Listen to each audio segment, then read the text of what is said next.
So begins the end for Darkseid. I've never seen a being this strong. Maybe one.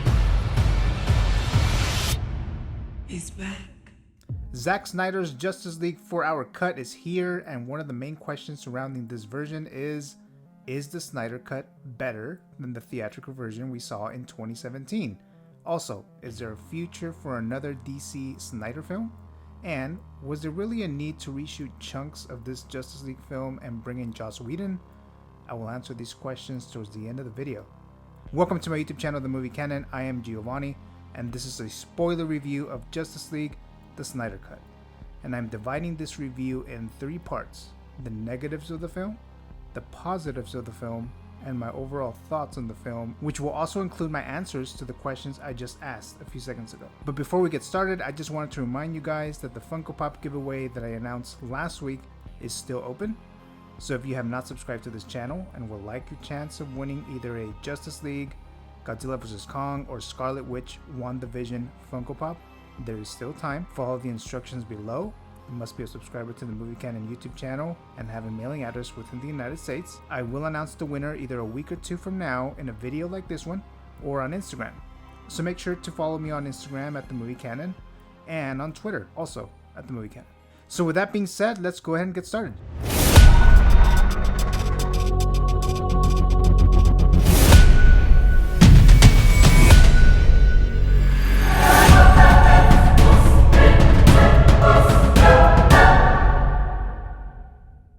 Welcome again to my YouTube channel, The Movie Canon. So let's begin with the negatives regarding Justice League, the Snyder Cut. So the first element that I'm going to mention here is the running time of 4 hours.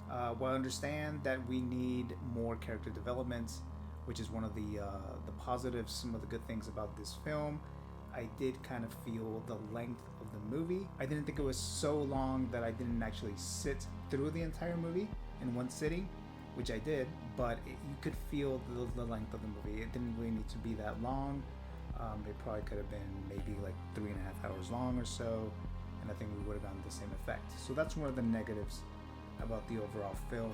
It does help a little bit that it was dropped on HBO Max, because if it would have been released theatrically, I think that would have been a problem, but I also don't think any studio would have released this 4-hour cut. The CGI of Steppenwolf's face, it's still not good. Some of the positives, which I'll mention in just a bit here, is the armor itself. The actual character Steppenwolf, he still looks kind of bad. The CGI still needed work on Steppenwolf, and it still wasn't that good. So that's still a negative. Something that I thought they would have at least fixed a little bit more pertaining to the last version of Steppenwolf that we saw in 2017. It's a little better in the Snyder Cut version, but it's still not good. Another negative here is the Wonder Woman scene when he's taking out those bad guys, those bad men in the city. A lot of the scenes there look kind of cheesy. It was cheesy, actually. It was very cheesy. Even though it did have some cool and very cool action sequences, there was a lot of dialogue and a lot of moments that were just a little bit too cheesy there. Another negative is that Martian Manhunter character. I don't know if he was just some fan service for those DC fans. They just added him in there. Maybe it was a build-up to another movie, to another Justice League movie that was supposed to come out, which we'll probably never get. I just didn't see the need for this character. Martian Manhunter, I don't really know much about the character, but I don't think he really added anything. He just kind of popped up a little bit with that scene with Lois Lane, and then he just shows up at the end after everything was already taken care of. Everything was done. He had saved the Earth, at least for now, and he just pops up out of nowhere here. And I didn't feel like there was a need for this character. Just some fan service, I guess. Another scene that was kind of weak, or at least kind of bad, and it's a negative, is that scene with the Flash when he saves that girl in the accident scene.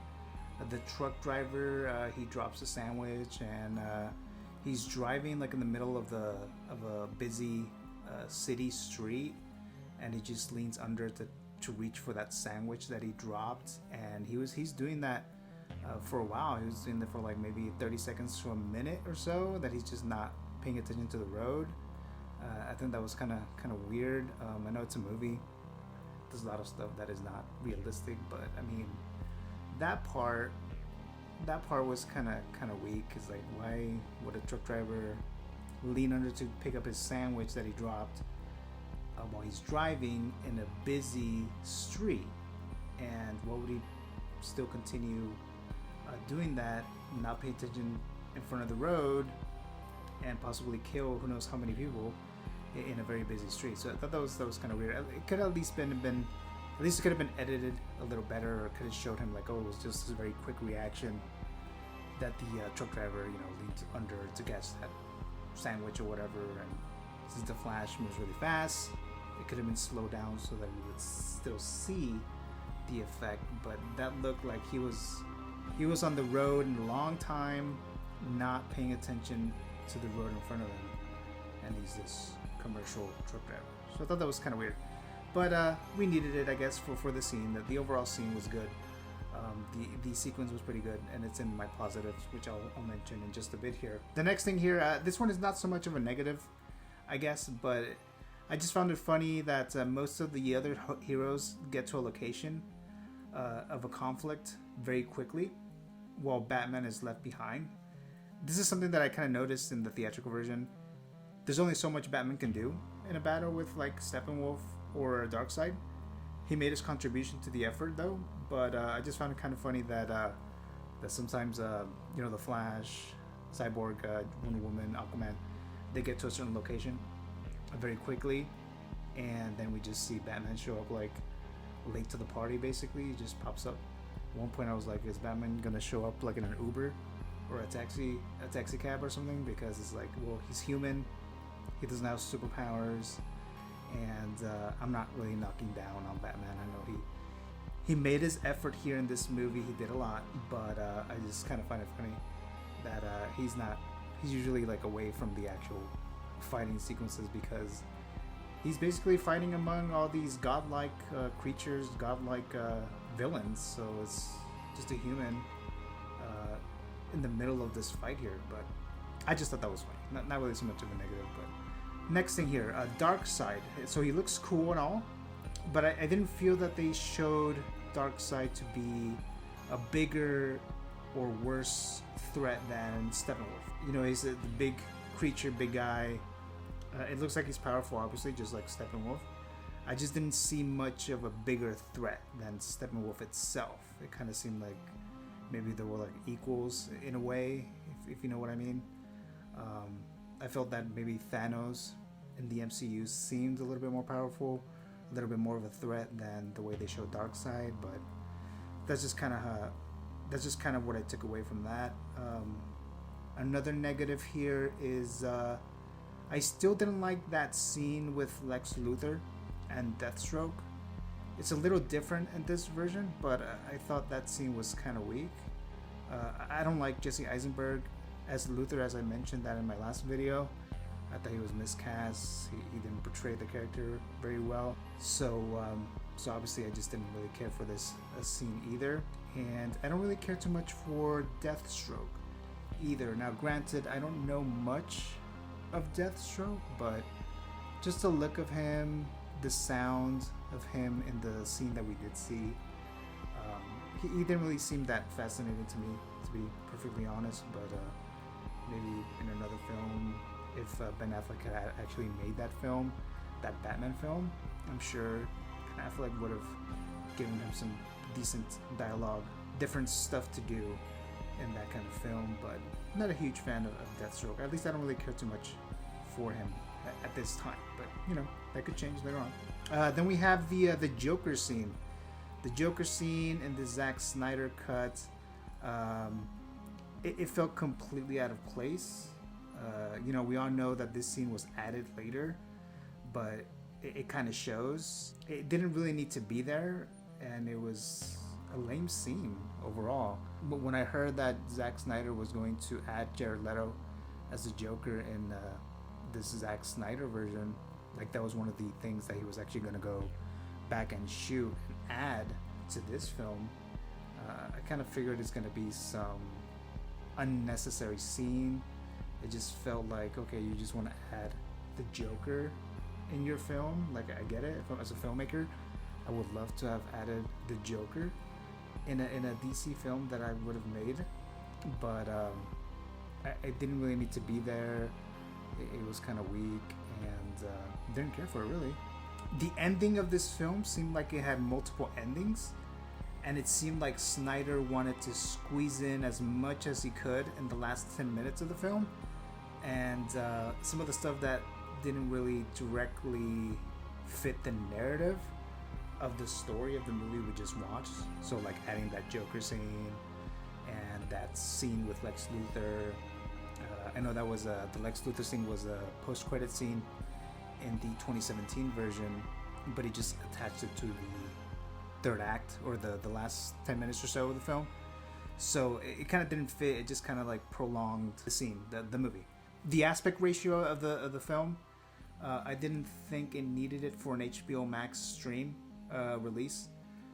I figure it was the way Snyder intentionally wanted it to be, as it was supposed to be released in IMAX, but it didn't need that version or the aspect ratio for a HBO Max movie.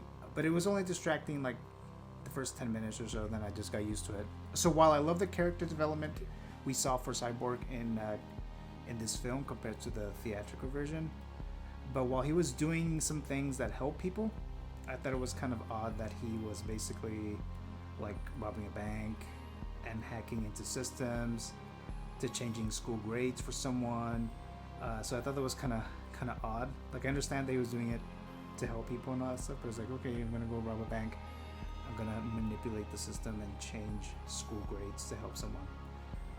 I guess it's not really a negative, but it was just kind of odd. The next thing here is, again, it's under this negative element of the Snyder Cut, but it could be interpreted as something else. But so we have the R rating. They just added like 2 or 3 F-bombs and had a little bit of blood in some of the scenes, but there wasn't really anything R-rated.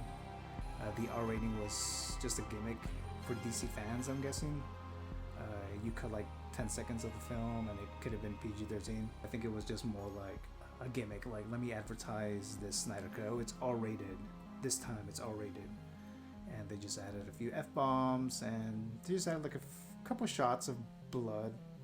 Not something drastic, but it was just like, let's sell it as an R-rated Batman Justice League movie. Alright, so we got to the positives. So the positive things regarding this Justice League Snyder Cut. So I'm sure you've heard this already, but the characters in this film are definitely more fleshed out, more character development with the Victor Cyborg character, and there were more scenes with the Flash, which were pretty cool. I did like that very Quicksilver-like scene with the Flash when he rescues the girl, minus that scene that caused the accident, the truck driver dropping the sandwich and then leaning under to get it on a busy city street. So I thought that was kind of weird, but the overall action sequence there with Flash, that was pretty cool. I did like it.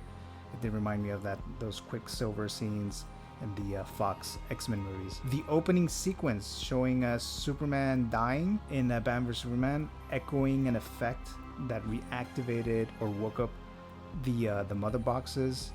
That opening sequence of the film was pretty cool. I did really like that, and that was a little different from the 2017 version. The scene in I always have trouble pronouncing the name of the world there, Themyscira, I guess, the Wonder Woman, the Amazons land or homeland. That scene in Themyscira with Steppenwolf was even more badass than the 2017 version. There was a lot of scenes in there that were very similar to the 2017 version, but it was a little longer there, and it was pretty cool, and I did like that scene. That's definitely a positive.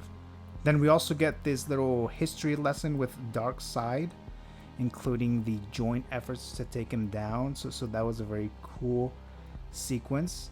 One of the gods, I believe it was Zeus, was there to take down Darkseid. He was, using his powers. He looked very 300 like. I mean, it is a Snyder film after all, so that looked very 300. I thought that was a pretty cool scene, pretty cool action sequence. And sticking to Darkseid here, I did like Darkseid's look and voice. He looks pretty cool despite the negatives that I already mentioned earlier, but he does look and sound pretty badass. He does look pretty cool. And I still love that scene with Superman when he was revived and he had to duking it out with the members of the Justice League.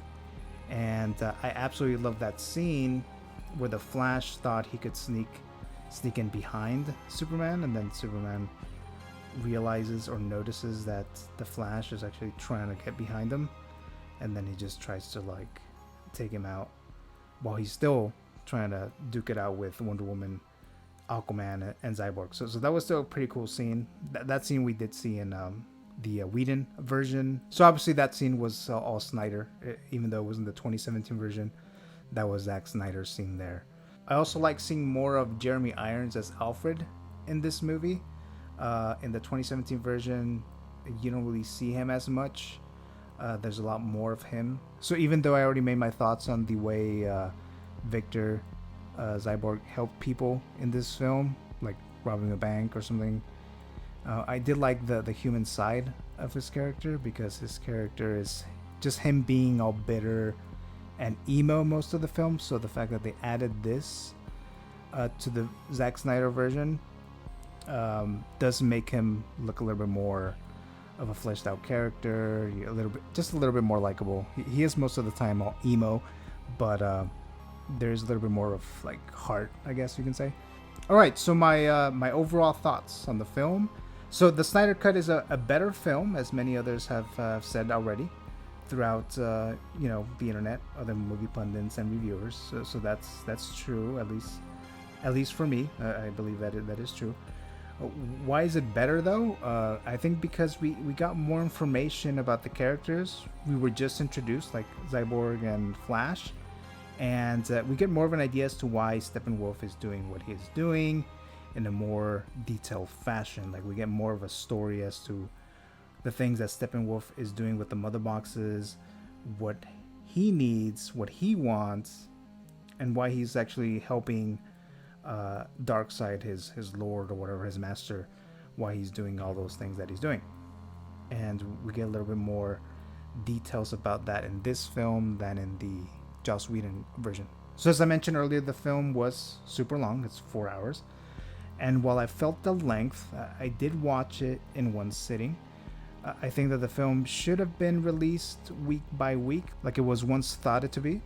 They could have dropped the first 2 episodes like the first week, since the first hour of the film has many of the scenes we have already seen in 2017.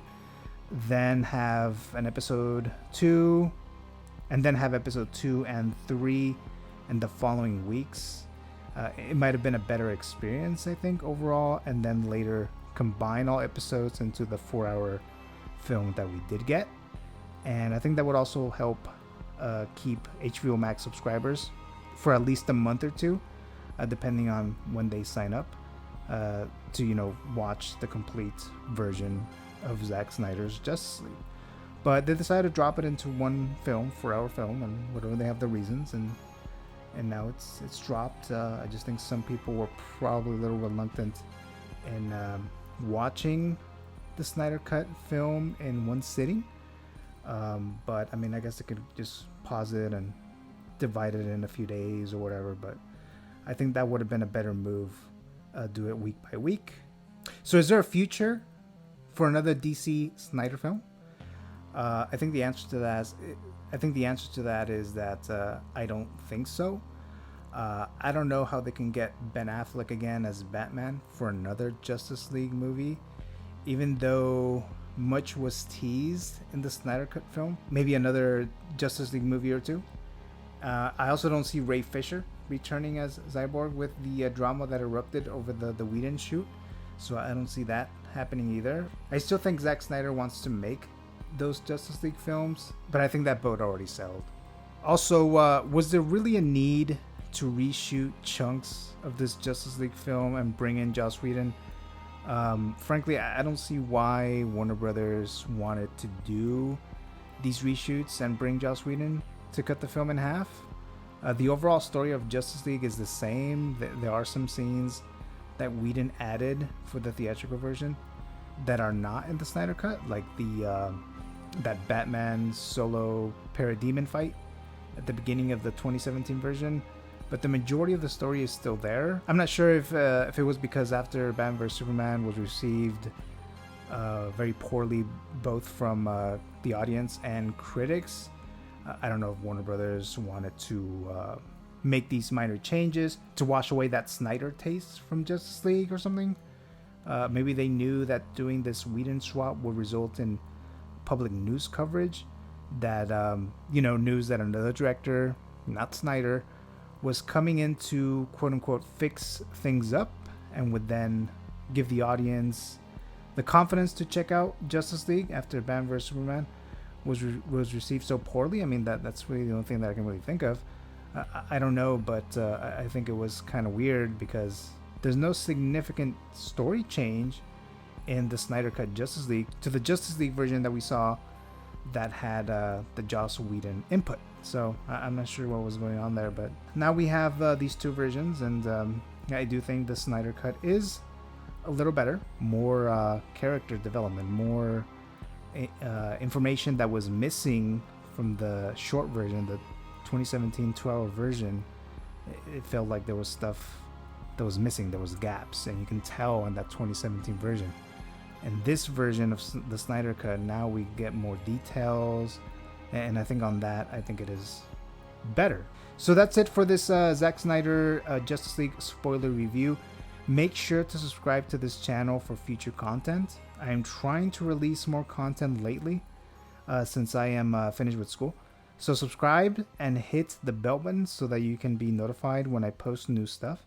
Also, follow me on Instagram and Twitter at the Movie Canon, and follow the instructions in the description of this video for your chance to win the current Funko Pop giveaway. Of course, I'll have more giveaways in the future, but the one that I'm doing now are the ones that I announced last week. So there's still a chance for you to possibly win. So just follow the instructions there. And that's pretty much it for this review here. Thank you very much for watching and listening to this podcast style video. And I'll see you guys next time.